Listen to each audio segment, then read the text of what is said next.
Hello students, welcome to our channel. நாம் இன்றைக்கி இந்த பதிவில் 7ஆம் வகுப்பு தமிழ் அரையாண்டு பொதுத் தேர்வுக்கான மாதிரி வினாத்தாளை தான் பார்க்க போகிறோம். இந்த வினாத்தாள் உங்களுக்கு 100% கூட கிடையாது, 200% அப்படியே வரணும் அப்படின்னு சொல்லலாம். ஏன்னா இதில் இருக்கக்கூடிய ஒவ்வொரு கொஷினுமே இம்பார்ட்டன்ட் தான். இதை பார்க்காம நீங்கள் எக்ஸாமுக்கு போயிடாதீங்க. மார்க் ஸ்கோர் பண்ண முடியல, நீங்கள் தான் வருத்தப்படுவீங்க. ஸோ இதில் இருக்கக்கூடிய கொஷின்ஸ்லாம் நீங்கள் எப்படி எழுதணும், எங்கெங்கே இருக்குன்றதை நான் உங்களுக்கு விளக்கமாக சொல்கிறேன். மறக்காமல் நீங்கள் இப்போ தான் நம்மளோட சேனலுக்கு புதுசாக வரீங்கன்னா நீங்கள் நம்மளோட சேனலை சப்ஸ்கிரைப் பண்ணி சப்போர்ட் பண்ணுங்கள். நம்மளோட channel name school news Tamil channel. So இதை சப்ஸ்கிரைப் பண்ணிக்கோங்க. கீழே டிஸ்கிரிப்ஷனில் வாட்ஸ்அப் சேனல் லிங்க் இருக்கும், அதிலையும் ஜாயின் பண்ணிக்கோங்க. உங்களுக்கு வேண்டிய எல்லா அப்டேட்ஸும், ஆன்சர் கீஸும், நோட்ஸும், எல்லா அப்டேட்ஸும் அங்கே வந்து சேர்ந்துடும். இப்போ வாங்க நம்ம வீடியோக்குள்ளே போயிடலாம். இப்போ 7ஆம் வகுப்பு தமிழை பொறுத்த வரைக்கும் பார்த்தீங்கன்னா, இந்த அரையாண்டு தேர்வை வந்து அரையாண்டு தேர்வுமாக நினச்சி படிக்காதீங்க, முழாண்டு தேர்வுமாக நினச்சி படிங்க. அப்போ தான் நல்ல மார்க் வந்து ஸ்கோர் பண்ண முடியும். இப்போ தமிழை பொறுத்த வரைக்கும் 1 மார்க்லேயே நம்ம வந்து ஈஸியாக வந்து மார்க் ஸ்கோர் பண்ணலாம். அதனால் பார்த்தீங்கன்னா இப்போது 1 மார்க் பார்ப்போம். பெண்களுக்கு நிகராக பாரதிதாசன் வந்து எதை வந்து நமக்கு வந்து கூறுறாங்க, அது வந்து பார்த்திங்கன்னா அந்த பெண் கல்வி அப்படின்னு ஒரு லெசன் இருக்கும் இல்லையா. ஸோ குடும்ப விளக்கு அந்த பாடத்தில் அதெல்லாம் இருக்கும், அதை வந்து நல்லா படிச்சுக்கோங்க. அதுக்கடுத்து பார்த்திங்கன்னா ஏறப்பரியாகும் என்னும் தொடரில் பரி அப்படின்றதுக்கான பொருள் என்ன, குதிரையா, மானா, மாடா, யானையான்றதை நீங்கள் நல்லா படிச்சுக்கணும். அதுக்கடுத்து தன் குடியை சிறந்த குடியாக செய்ய விரும்புவோரிடம் டேஷ் இருக்கக்கூடாது, அதாவது என்ன தன்னுடைய குடியை வந்து சிறந்த குடியாக செய்ய விரும்புவர்களிடம் என்ன இருக்கக்கூடாதுன்னு திருவள்ளுவர் சொல்லியிருப்பார், அதை நீங்கள் எழுதணும்.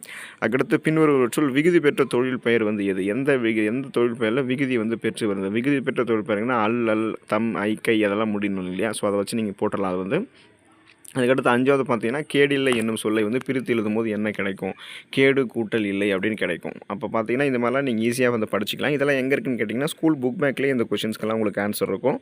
எழுத்து கூட்டல் ஆணி, எழுத்தாணி அப்படின்றது தான் சரியான விடையாக இருக்கும். அப்போ பார்த்தீங்கன்னா அதுக்கடுத்து கோடிட்ட இடங்களை நிரப்புக, கப்பல் ஓரிடத்தில் நிலையாக நிற்க உதவுவதற்கான பேர் என்னென்னா நங்கூரம். கருத்து படங்களை அறிமுகப்படுத்தியவர் வந்து பாரதியார். நன்னூலின்படி தமிழில் இருக்கக்கூடிய ஓரெழுத்து ஒரு மொழிகளுடைய எண்ணிக்கை வந்து 42. இது மாதிரிலாம் வந்து பார்த்தீங்கன்னா ஈஸியாக நீங்கள் வந்து எழுதிக்கலாம். புலால் நாற்றம் உடையதாக அகநானூறு கூறுவது வந்து எது அப்படின்றது வந்து நீங்கள் எழுதணும்.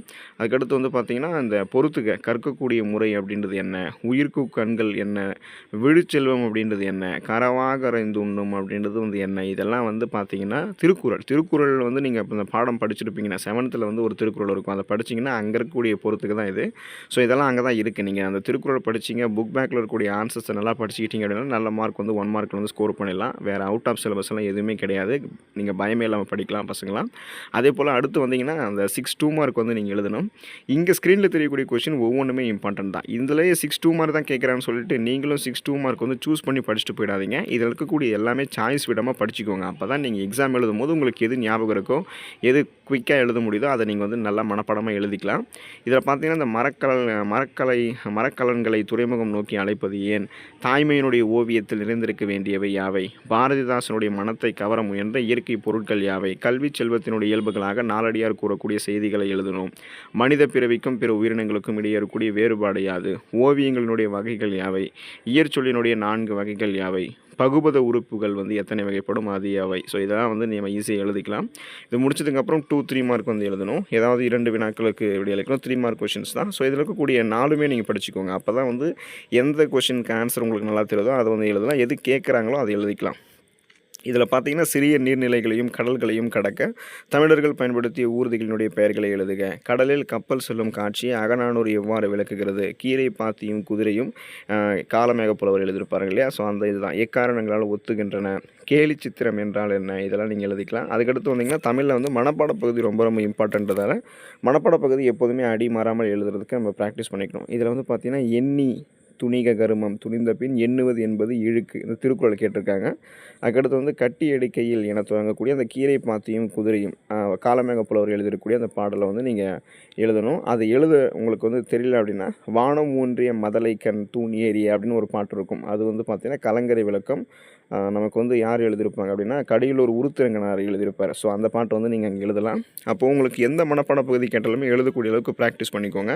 இதில் இருக்கக்கூடிய 2 மனப்பாட பாட்டும் படிச்சுக்கோங்க. எக்ஸாமில் எது கேட்குறாங்களோ நீங்கள் அதை எழுதிக்கலாம். அதுக்கடுத்து கடிதம் எழுதணும். உங்களுடைய பகுதியில் நூலகம் ஒன்று அமைத்து தர வேண்டி நூலக ஆணையருக்கு கடிதம் எழுதணும். இந்த கடிதம் வந்து பார்த்திங்கன்னா அலுவலகம் சார்ந்த கடிதம் எழுதுறதுனால இது வந்து நம்ம கொஞ்சம் ஃபார்மலாக நம்ம எழுதணும் இந்த கடிதத்தை.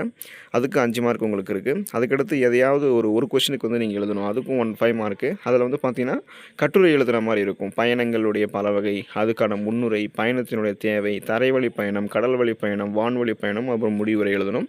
அந்த கட்டுரை உங்களுக்கு எழுத விருப்பம் இல்லைன்னா அதுக்கு அடுத்தது வந்து பார்த்திங்கன்னா அந்த படத்தை வச்சு அந்த உணர்த்தக்கூடிய கருத்தை வந்து ஒரு 5 வரிகள் எழுத சொல்லியிருக்காங்க. மேக்ஸிமம் நீங்கள் 2த்துல எது வேணால் ட்ரை பண்ணாலும் உங்களுக்கு மார்க் கொடுப்பாங்க. அடுத்து அந்த அனைத்து வினாக்களுக்கும் விடையளிக்கிறதா 6 மார்க். இதெல்லாமே வந்து பார்த்தீங்கன்னா இலக்கணம் மொழித்திறன் பயிற்சியில் புக் பேக்குக்கு பின்னாடி தான் இதெல்லாமே இருக்கும். புக் பேக்கில் தான் இருக்கும் இதெல்லாமே. பொருத்தமான காலம் அமையுமாறு திருத்தி எழுதணும். அமுதன் நேற்று வீட்டுக்கு வந்தான் அப்படின்னு எழுதணும். வருவான்னு எழுதக்கூடாது. ஆசிரியர் நாளை சிறு தேர்வு நடத்துவார். நாளை அப்படின்னும் போது அது எதிர்காலம் இல்லையா? ஸோ அது மாதிரி நம்ம மாற்றி எழுதிக்கணும். சரியான சொல்லை கொண்டு நிரப்புக. நீ அவர்கள் உன் கொடுத்துருக்காங்க இல்லையா? டேஷ் வந்து கொண்டு இருக்கிறார்கள், அவர்கள் வந்து கொண்டு இருக்கிறார்கள். டேஷ் என்ன செய்து கொண்டு இருக்கிறாய், நீ என்ன செய்து கொண்டு இருக்கிறாய் அப்படின்றது தான் அதுக்கான விடையாக இருக்கும். ஓரெழுத்து சொற்களால் நிரப்புக. டேஷ் பறக்கும், டேஷ் பேசும். ஸோ அது வந்து என்ன இருக்கும் என்னன்றதை நீங்கள் போட்டுக்கோங்க. இடைச்சொல் ஐயை சேர்த்து தொடரை வந்து மீண்டும் எழுதணும். வீட்டை கட்டினான், புல்லை தின்றது, இந்த மாதிரி ஐ சேர்த்து எழுதணும். கலைச்சொல் தருக. மாடர்ன் ஆர்ட்னா என்ன, டிசிப்ளின்னா என்ன, டிசிப்ளினா ஒழுக்கம், மாடர்ன் ஆர்ட்னா நவீன சித்திரம், அது போல் சம்திங் எக்ஸாக்ட் மீனிங் வந்து ஸ்கூல் புக் பேக்கில் இருக்கும். ஒரு இயல் முடிஞ்சதுக்கப்புறம் நிறைய கலைச்சொல் இருக்கும். ஒரு 5-10 கலைச்சொற்கள் வந்து கொடுத்துருப்பாங்க. அதை எப்போதுமே மனப்பாடமாக படிச்சுக்கோங்க. அதுக்கப்புறம் பின்வரும் சொல்லை இருபொருள் தருமாறு தொடரில் அமைத்து எழுதணும். படி அப்படின்னா என்ன, வீட்டில் ஏறக்கூடியது ஒரு படி, படிக்கக்கூடிய அந்த கல்வி முறை அது ஒரு படி. ஸோ அது மாதிரி நீங்கள் வந்து பிரித்து படிச்சுக்கோங்க. தமிழில் வந்து நல்லா ஸ்கோர் பண்ண முடியும். ஃபெயில் ஆகிடாதீங்க. மார்க்கும் அதிகமாக ஸ்கோர் பண்ணலாம். All the best for your examination. Thank you students.